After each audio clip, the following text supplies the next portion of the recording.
We're live.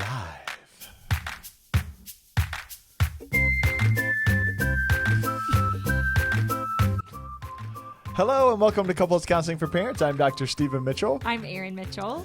And on today's show, we want to talk about a topic, Erin, you're going to introduce. This is Erin's idea. So if you don't like this show, it's her fault. It's her idea. Or if you do. Or if you know what? That's a good positive reframe. If you love it, it's because of the brilliance of Erin Ann. So let's take this one. The one I laughed at because I think that it fits. My partner is often gone, and in the transition back to them being around, we all seem confused and disappointed. It's never like we expect it will be. Just a moment of self-disclosure here. You have said that to me before. Did I quote myself? You might have. And so this is an experience we've had before. And I think that to your point of how you communicate it and then how it's interpreted really impacts how this conversation goes. So when this was a primary conversation in our house is when Stephen was working 4 12-hour days and then an 8-hour day. And that was his short day. Basically, I was just gone a lot. He was gone all the time. But this is the thing. Very often the reason this other partner is gone is for work. High demanding job, or they travel for work, or military, firefighter. These types of jobs where there is understandably and expected prolonged times away from home. Yeah. The reunification is always this highly anticipated for us. Dad's home. Dad's coming. 2 hours till Dad will Dad's be home soon. Right. 1 hour till Dad's home. And then it's like, Dad's home. And it's just like, you've let us all down. You've made this worse. Well, so this is how. So let's say when this conversation wasn't going well between the two of us, and it was communicated, hey, when you come home, it feels worse, and we feel disappointed. We've been waiting. We've been excited. We've been looking forward to you coming back home, and then you come home, and it almost feels like it would be better if you didn't come home. So I think that's sort of what I would never have said that. No. But think about it. So I would never have felt that either. We wish you wouldn't have come home. Right. But I think how it gets interpreted is important. So that's the interpretation that I maybe heard. Like that's how I metabolized it. I hear. I'm sorry. That's how I took it into my. I thought you were saying that's what I was. No. Wishing. That's how I experienced it. And thus, think about that. I'm going to get really defensive, or my feelings are going to get hurt, and I'm not going to really hear what you're actually trying to say. We can play this all the way out, but I think if you're being honest, and honestly, we talk to couples. I am trying to be honest. I really am. Every day I wake up and I'm like, you know what? I'm going to be honest today. Are you finished? Probably not. At least you're honest. Just all I'm saying. Just being honest. We talk to this couple often. Yes. This because it's such an intense feeling, and it's confusing, and we love each other, and we don't want to feel like this. So, and I'm saying this couple, but like this type of couple, couple who is having this interaction, they're not a particular couple. It's a mutual feeling. I think you come in the door, or the yous in this scenario, and you're like, I was expecting it to be great, and it also doesn't feel great for you. I don't think it's like I'm disappointed and you're not. I think we're both mutually like, this is not how we thought this was going to go. We didn't think there would be immediate tension. We didn't think there'd be immediate stress. You know what it ends up feeling like is like you're not part of the group. Everyone's been having, and I think this is what was true for me. Everyone is together and, having, not that it's all magical, but like you're spending time with the kids, and you're getting this time together, and they love it, and you're a great mom, and it's wonderful, and I'm gone, and I don't get that. I miss that. And I'm gone because I got to go to work, and for us. and like, and then I come home, and what I really want is I just want to be a part of the group, and I want to have fun too, and I want to have this connection with the kids, and yet also like I'm tired and I'm stressed and I can't, and I just, it's not working out the way I want it to work out. And then then you tell me it's not working out the way you want it to work out. And then it just feels bad. And I think that and maybe that's not the way it is for everyone in this particular situation. That's definitely the way it was for me. I mean, again, we're just going to keep using our example because we're talking about a feeling, right? So for us, it would be primarily me and our two oldest waiting for Steven. Right. Now, waiting creates a feeling in kids, especially. They love it. It's like, they wake up, I wake up and say, I'm going to be honest. Kids wake up and are like, can't wait to have to exercise some patience today. Yeah, that's hard for them. Yeah. So by the time Steven walks in the door, they're a little bit amped. They're a little bit so excited to see you, and they have 17 things they've been waiting to show you. And it's like it all comes out, right? Yeah. And that it can be a little overwhelming. Flood. Everyone gets flooded, I think, in different ways. And then I can be hyper attuned to how Steven responds to that. And if it doesn't go like I was expecting, which to be clear, never did. I have been regulating myself all day when I've been impatient or bombarded or stressed or our kids want to show me things. Yeah. I've been you're overwhelmed. But you've been dealing with it. I've been working through it. And then I get even the tiniest feeling that might happen, and I'm angry. And then you sense that.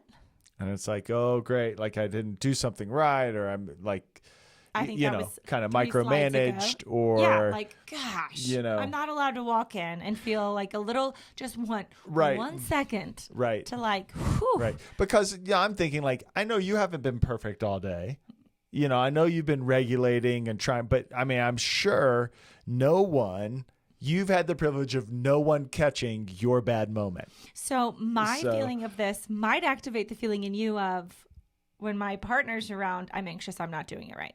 So I get hyper attuned to Steven and say, and I could tell. I would walk in and I, if I didn't have a smile on my face, or if I for one moment I didn't immediately greet everyone with eye contact, I would know that it was over. But to be perfectly honest, I feel like this is a nervous system reaction meets a nervous system reaction. So I wasn't actively trying to tick off those boxes of eye contact, check. 3-second hug. Sure felt that check. way. But if I did sense, if my nervous system sensed he's stressed, or he's already annoyed, or he's anything other than blissfully happy that we have all greeted him with all of our energy, I was hurt. Yeah. And again, I think the what you're talking about is it's how it's interpreted, it's how it's expressed, right? So I think where things have to shift in this conversation is, I think what you were saying is the thing that was maybe the most helpful thing for me, is when you're look, all day I've been here. We've been waiting. We've been excited. We've been looking forward to you coming. We miss you. We want you to be a part. Our life and our days are better with you here. I, as a parent, have been working super hard to kind of navigate the day. And when you come home in a way that feels like you're not equally excited or equally kind of ready to engage, that I think what you would communicate, that makes me feel worried. That makes me feel sad for the kids. That makes me feel whatever the feeling words might be there. Which are going to be specific to your story. Right. This is a story and attachment that's true. Conversation. Right. Mm-hmm. And what would you say the feeling words were specifically for you? Disappointed. We feel disappointed. Feeling so you're making me, Steven, when you come home that way, it makes me feel like you're disappointed. Disappointed in me, disappointed in kids, in your life, those kinds of things. This is just another stress in your day. So you expressing those things Hold on. Go ahead. And really mad. Oh, more. There's more. There's more. Just being honest. Really mad because we've resolved this conflict, have we not? I mean, I feel like you're trying to stir things up. I'll stir it up.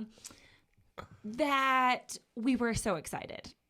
And like, well, that was foolish of us. That you shouldn't have been. Ooh, yeah, we should. Yeah. I should have tempered how much I wanted to see you. And I should have prepared our kids to be like silly for that. I feel silly. Yeah. And I don't feel silly. I feel angry. I don't like that kind of disappointment, that kind of embarrassment, that kind of vulnerability. I protect against hard and fast. And I'm just mad. Right. And so that comes out as you're a problem. You made us feel this way. You did all these things. You came in. Right.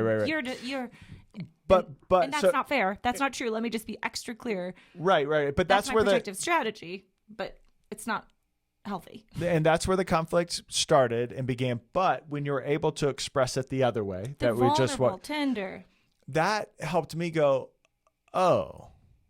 I get it. And then I was also able to express, you know what, like what I said, like I am excited to be home. In fact, I feel so sad that I'm not here, that you get the other times of the day. Yeah. Mm-hmm. That I'm at work all day and I'm missing these kind of moments of connecting with you and the boys. And that when I come home, I'm tired and I'm exhausted and I'm like stressed out. And that in a sense, what you get is that energy. Like, I hate that that's happening. And so when I feel like I'm doing something wrong or I'm not doing it right, like it makes me feel like I don't belong or like I'm not wanted here. And that hurts my feelings. And that is what generates my response. What would you say your response? And I think it's important to say your reaction. Yeah. My reaction. Reactions generate reactions. Responses generate responses. And so my big reaction of like, fine, never mind. I'll do bedtime. Mm-hmm. You clearly need some time. I mean, I think I would just withdraw, get upset, or I might, I think that's how it happened. Really, I don't. I would have said further withdraw, but how does that look? Oh no, you tell me. I don't remember. I think you'd engage with your phone. Sure, I would just get quiet, just like story, kind of go away. Check the day's stats and scores. I have said 1,000 times, like, you're not even a person who loves sports as much as you seem to love sports. Like, what is happening? Big sports guy. Yeah, I mean, I do like sports. Yeah, but, I mean, if I'm being honest, I really do like. I walked into that one. Yes, but yes. So that would be my reaction. But you're expressing it in a way that is vulnerable allowed me to kind of find that vulnerable kind of understanding for myself, and then what that does is that shifts how I interpret what you're expressing. So that I know that next time I come home and let's say I'm stressed and Erin doesn't, she's not a perfect person. And she comes with some energy. What? I'm not. You're not. Yeah. It's shocking to all. But you're not a perfect person. And you might express something along these lines still, even after we have this great, lovely conversation of understanding. And what I can do is I can hear that and I can interpret it like, oh, this is what she's talking about. This is that feeling that she's having. And I can say like, hey, like, is some, me being on my phone when I came in the house, did it make you feel like you were silly for being excited? Like that kind of thing? And you can be like, absolutely. I can be like, totally. I hear you. My mistake. Or I can just say like, hey, this is, it was a super important phone call that, someone was telling me something really important about their life and I just felt like I couldn't ignore it, whatever. And we can kind of move on from that moment and you cannot feel silly and I can feel like I belong and we can have a different experience. Reunifications, these coming backs, these transition back together to look like is so important. And it feels self-evident because it should be obvious. This is me talking right now. Stephen, it should be obvious that you should be able to figure this out, Stephen. Well, that's what it seems like. Because I'm like, that's basic human connection communication. Not my experience. Like that's exactly what I mean. I can't remember any experience in my life, my childhood or whatever, like where there were these great reunions with anyone coming and back home from the day. Like, well, okay, so this is another important so that's thing. why it's not self-evident. Also, just being honest. The kid of divorced parents. So 3 times a week I had a reunification with my mom. 3 times a week I was gone. 3 times a week I came home. And if my mom would have been on the phone when I walked in from having been gone for 2 days, it would have hurt my feelings. I totally get that. That makes a lot of sense. Yes, but I think that these are the things that seem to make a lot of sense. And I need to know. Yes. That I need to know why there's so much energy around it, and that you need to know, like, oh, like that was not Stephen's experience. Like I think that's a really greeted experience. People, I'm just really like, I don't think anybody. I needed that story to support that. I'm just saying, like that wasn't how we did things. We did not greet people with warmth and smiles. I'm aware. In my home.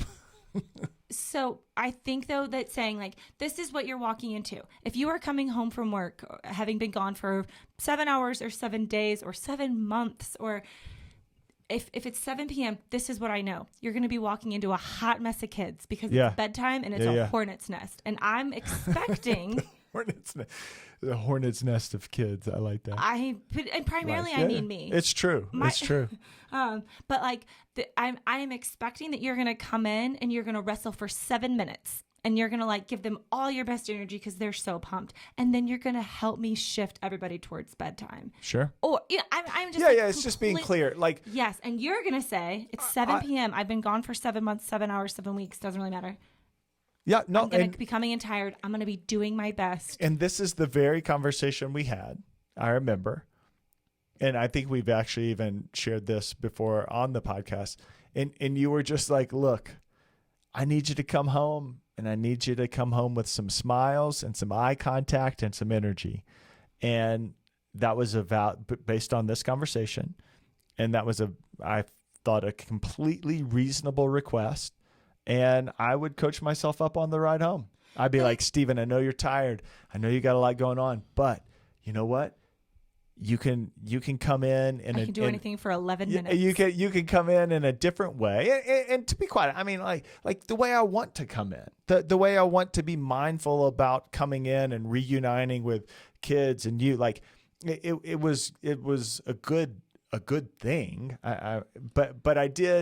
But I think some people can feel embarrassed, like that you have to like kind of talk yourself through that. Like I do not feel embarrassed that I had to do that. Like that's what I had to do. My point is that there has to be a shared communication about how we're all coming back together. Yeah. And so my expression would be like, look, I've spent all day dealing with people who are in very intense interpersonal crises and situations. I've been managing multiple people and all kinds of sort of levels of leadership and things like this.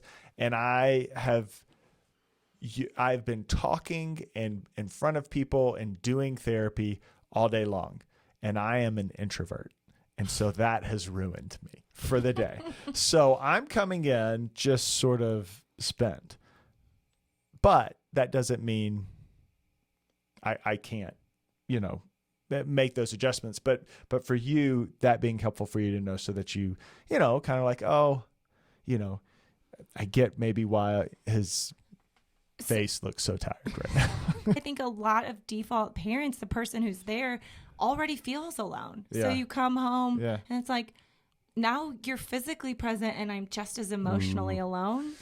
That hurts. That does. And I think that those are the kinds of things that you have communicated to me that feel very impactful to me. Like those are the kinds of things, like I might not remember a lot of things that we talk about. Being honest. Just being honest. I'm listening about 33% of the time, but that 33%, when you share those like nuggets of like really how you're feeling, like those resonate. Those because partners care. Yeah. Partners 33% of the time. Just being honest. If I'm just being honest, the other parts are probably when there's like anger and defensiveness. Sure. Right? Like protective strategy meets protective strategy, reaction. But when we're talking about like, this is yucky dynamic we've got going on right now. Like, I think we both feel like this is a garbage situation and we make each other feel bad. What is going on? Yeah. I'm hurt. I'm sad. I feel lonely. I feel left out. Those places we care about. Steven can never tell me, I'm going to say never. Maybe I don't. When I'm listening 33% of the time and I hear a nugget like that, I care 100% of the time. It's neat. Huh? Yes. I just mean what we communicate, how we communicate matters. Yeah. Your feelings that something is important, they are. Now, how we interpret that and how we then communicate that matters to how this conversation is going to shake out. All right, then say the order. Well, I think you have to know. Be honest for the listeners and tell them. In case this is the 33% of the time they're listening. Yeah.